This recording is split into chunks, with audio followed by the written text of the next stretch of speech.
Pitching. Welcome to the Port Huron statement. I hope that the I need to get this is how I prefer to talk actually even. But the red light, I need to get a different microphone.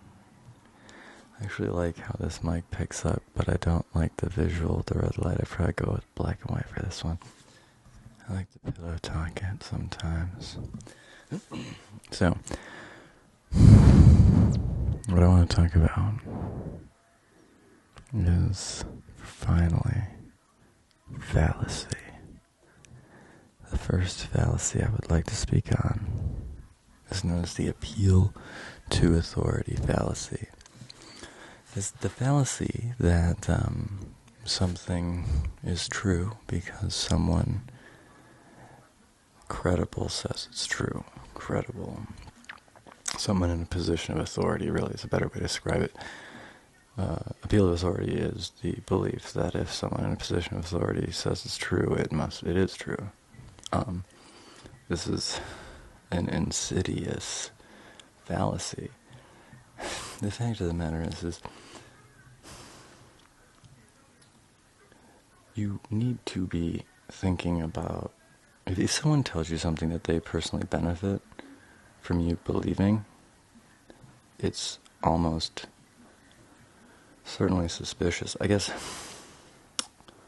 there are a lot of ways to utilize appeal to authority, and I guess because of my circumstances lately, the one that I'm coming into a lot is really appealing to the authority of God, but it's weird because it's not a true appeal to authority, but that's a whole other thing.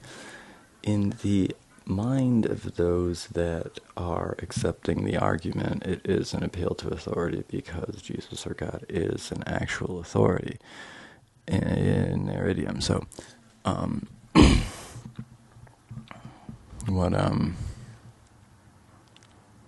the problem with that is especially your authority then doesn't have a voice. It's a voiceless authority. So you can put any words you want into a voiceless authority. That's why Jesus and God are the go-tos now. It's kind of a smart evolution away from the Nexium Rainieri sort of approach, because then it's harder to identify an individual leader, because they have to utilize the appeal to authority, because when you start to utilize high control group tactics, there is no justification other than the appeal to authority, and so utilizing God or Jesus, someone that you cannot appeal to but has ultimate authority, that is the most egregious manipulation of the appeal to authority fallacy. Don't believe people based on who they are, and don't believe people purely because they say things, no matter who they are. You need to look for evidence. I'm not saying that you should completely distrust authority. There is some value that comes with authority, but it needs to be taken with an appropriate amount of skepticism. Don't trust anyone absolutely. And the more that they have to potentially gain from the situation, the more suspicious you should be of their narrative or whatever they are trying to say to you, because that obviously gives them a motive, and the more authority you have, the greater you can affect a motive, and the greater you can manipulate perception and develop narrative that will be believed.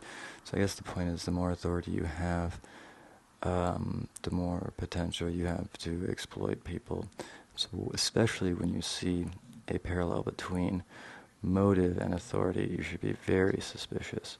But sometimes it's difficult to see the parallel between the motive and the authority, because oftentimes it is a purely obstructive motive. Yeah. The ways that people abuse their authority are so many, and as much as authority can be a means to suggest credibility, it can also be a motivation for a lack of credibility. While authority can suggest knowledge, it can also inspire bad faith. So you need to weigh those two possibilities whenever considering trusting authority. The best thing is to research any claims that have significance made by authorities and try and use as many different sources as you can, especially preferencing sources which are not associated with your authority figure. Yeah, do not appeal to authority. You can, the best way to put it is the way Reagan said it, is trust but verify. I hope you're okay.